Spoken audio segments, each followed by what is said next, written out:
whole segment of Cougar Chow. It's the Friday Mac Attack on the Mac Murphy Show. Yeah, I can't get him on over there. You've never looked better. There he is. He's Cougar Chow. We call him that for a reason. Look at that. You're looking great. I mean, you're really looking great. I mean, I'm telling you, this engagement has done you wonders. I'm glowing. You really are. You're glowing. Have you seen Hannah? I'm sure she's crying. She's aging fast. I bet she is. Down the tubes. Straight downhill. I have it on. It's my understanding that Hannah's not bathed since he asked her to marry him. And because why would she? It's all over now. It's all over. I've met Hannah. I love Hannah. I only say that because I know she wouldn't listen to my show on a bet, so I'm not hurting anyone's feelings. Yeah, we're all good. We're in the clear. All right, what are we doing I think this Mama week? Maury covers that quota. Yeah, I was going to say. Hey, Mama Maury. Yeah, she's there. Thank you. Sure. She's on. I know. She loves me. She does. It's fake. She's still a little iffy. Wavering. What are we doing this week? Well, trying to do something topical every time we draft, right? Most of the time you lead the way in coming up with something good there. I've only done it twice in a row. I like this week. This week's good. This week's good. I was thinking, you know what? Opening day this week. Baseball's back.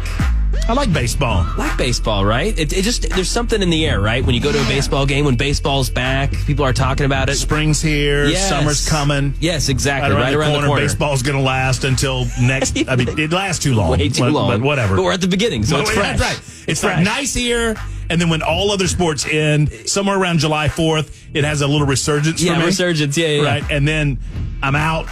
And then when we start talking football in August, I'm completely out. I don't even know what's going on. And then when the playoffs happen, okay, hot dogs, Cracker Jacks, I guess I'm back. Sure. Fine. Atlanta Braves are in there. Yeah, let's go. Yeah, cool. Let's go. All right, so what are we drafting? Baseball goats. Bell, do you know what Mac Maury means when he says baseball goats? Is it that team that had the goat that didn't win for like ever because the goat was cursed? You know what? I'm actually impressed that he knows really some part of that. That would be the Chicago Cubs. Okay. And what was it? What? So this is the best one of their mascots? Yeah, that's right, Bell. Okay. That's right, Bell. He's got it. I mean, that's just fine. That's fine. There you go. Keep players for us. I mean, whatever. I'm here to win. You hand your little brother the controller. You're like, yeah, you're playing. It's not plugged in. That's exactly. Don't mess with my saved game. 76-0. Why? You got to practice. Don't mess with my saved game. All right, we want to get the draft order in place. This is always the favorite portion of Friday Mac Attack with Cougar Chow. Yeah. All right, ready? 3, 2, 1, go.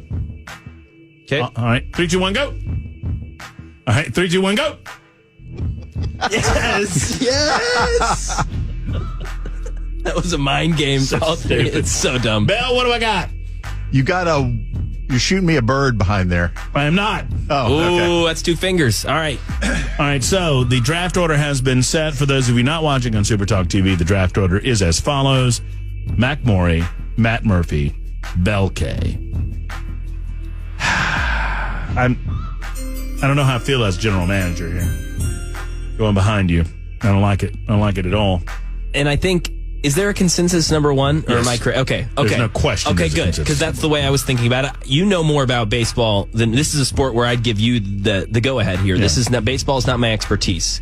But I think this is pretty obvious. And I'm a little backloaded, and I admit that. I'm a little 2000 and back. Gotcha. These last 20 years are I'm a little shady on, but I don't really have anybody in the last 20 years that I would even there's consider. Maybe one guy that I'd consider. Right. Okay. But yeah, I think I don't think there's any question. And no, I don't want to assume anything. Go ahead and say it real quick. Babe Ruth. Yes, Babe Ruth. So let me tell you this.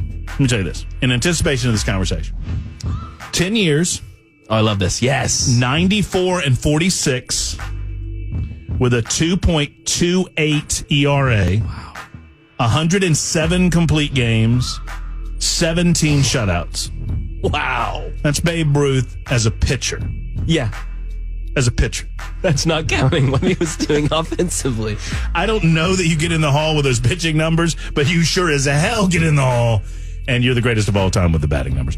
Babe Ruth. Well, you got to remember, he did all of this usually after eating a 16-ounce porterhouse, being drunk on the field while running the bases with a cigar in his mouth. Awesome. Babe Ruth hit more home runs in one season than entire baseball teams. The year that he had 60 home runs, there were entire teams that did not hit 60 home runs. It's absurd.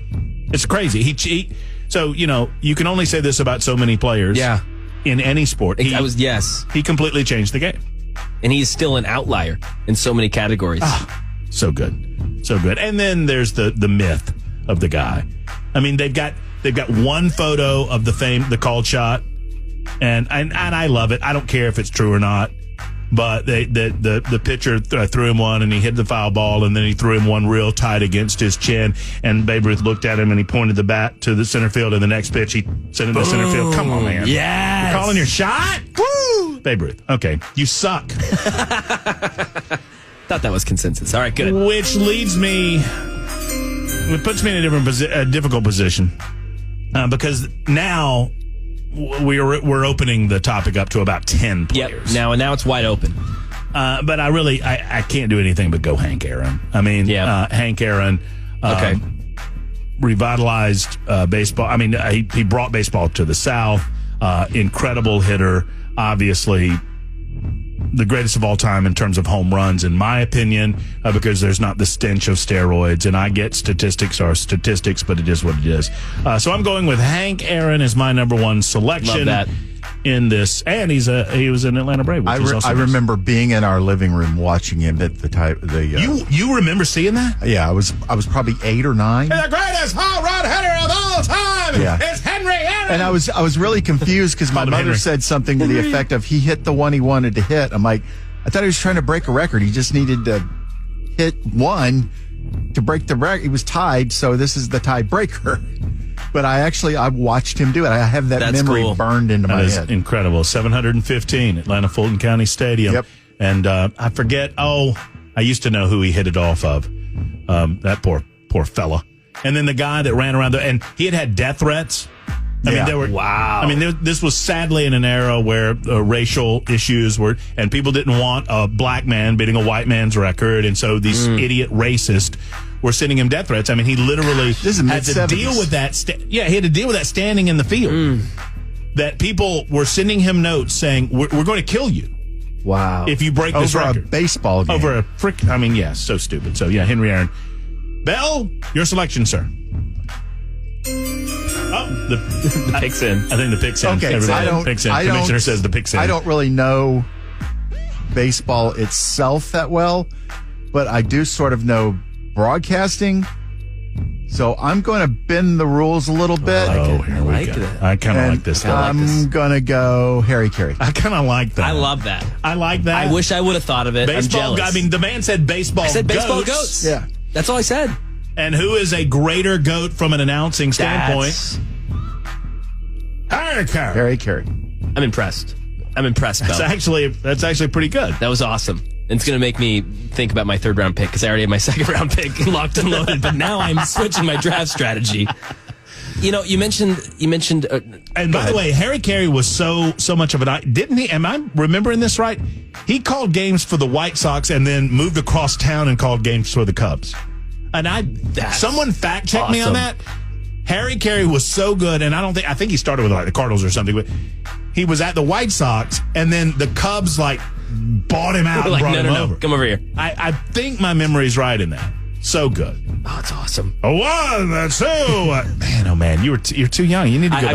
I've seen the videos. Yeah. They made us watch at Tennessee, so we had to watch certain clips. All right, I better shut up and let you go now because we're fast approaching the time. 11 years with the Chicago White Sox, 16 of his years with the Cubs. There you go. There we go. I mean, and those you didn't share if you were either White Sox or you're one or the other. Yeah, you're one or the other. That's just anyway. All right. Mention the stench of steroids. I can't ignore the stats. The highlights are incredible, even if he was juiced up. Barry Bonds. I would if we had a 100 player draft, I would not pick Barry Bonds. Wow. Because and here's why. Wow. No, it's complete. No, it's completely ridiculous. Okay. No, I hate him. And I don't hate him because he juiced up. I don't care. I'm like Daniel. I'm like Tosh 2.0 or 1.0 or whatever it is. Yeah. Juice up. Just don't complain to me when your heads explode or your biceps explode. I don't care. I want to see 900 feet home runs. He was a Pittsburgh Pirate during the early 1990s. And screw Barry Bonds. I was an Atlanta Braves fan. This is a sports hate. Yeah, this is a sports hate. I love that. The best kind of hate. Oh, and I love his little face when the Braves beat the Pirates in the National League. Go to San Francisco, you loser. Anyway, so yeah, you can have him. Yeah, great. I'll take it. Mm-hmm. I'm going to go pitcher. Because I think I have a selection of hitters, but I'm a little bit flummoxed about which pitcher I want to go with.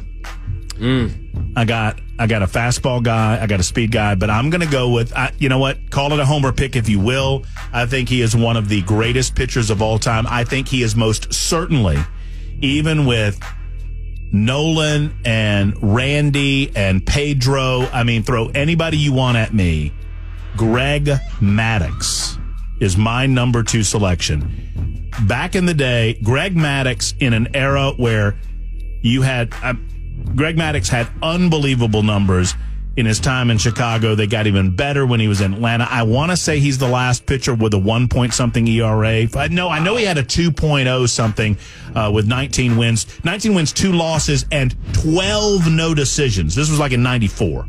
Wow. 19-2 with 12 no decisions, and he had more game. Anyway, I could go on forever. Greg Maddux is my selection. Bell, go. I love it.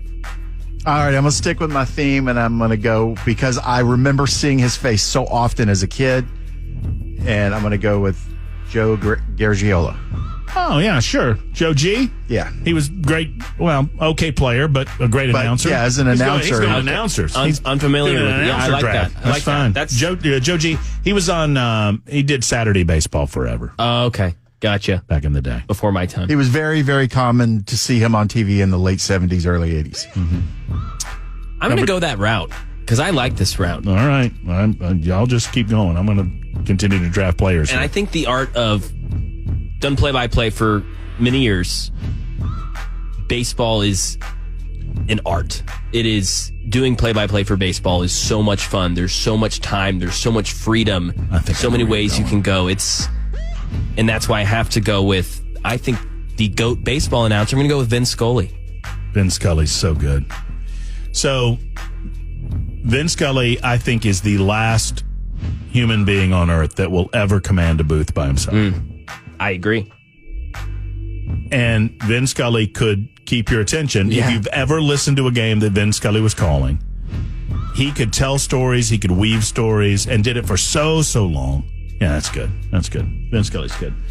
I'm going to go with, I am torn, and I've always been torn, who is the greatest pure hitter of all time.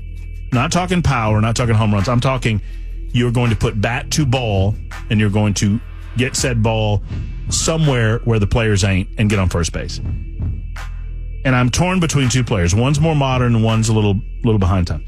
But I'm going to go with my gut, Ted Williams. Ted Williams. See, that's a name even I know.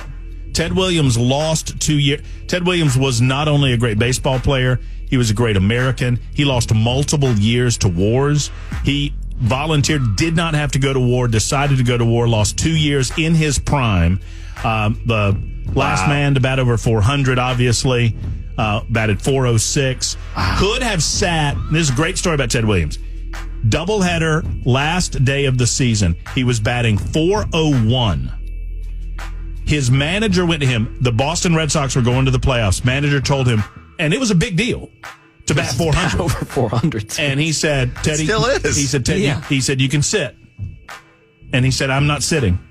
And he played both games. He went, I think, 5 of 8 or something like that and batted 406. Yeah. But and with the danger of getting under 400. Teddy, ball game. Also refused to tip his cap for the entirety of his career and finally tipped his cap to the Boston Red Sox fans at the end of his career. Anyway, that's cool. Teddy Ballgame. All right, I'm gonna throw another curveball in there just to.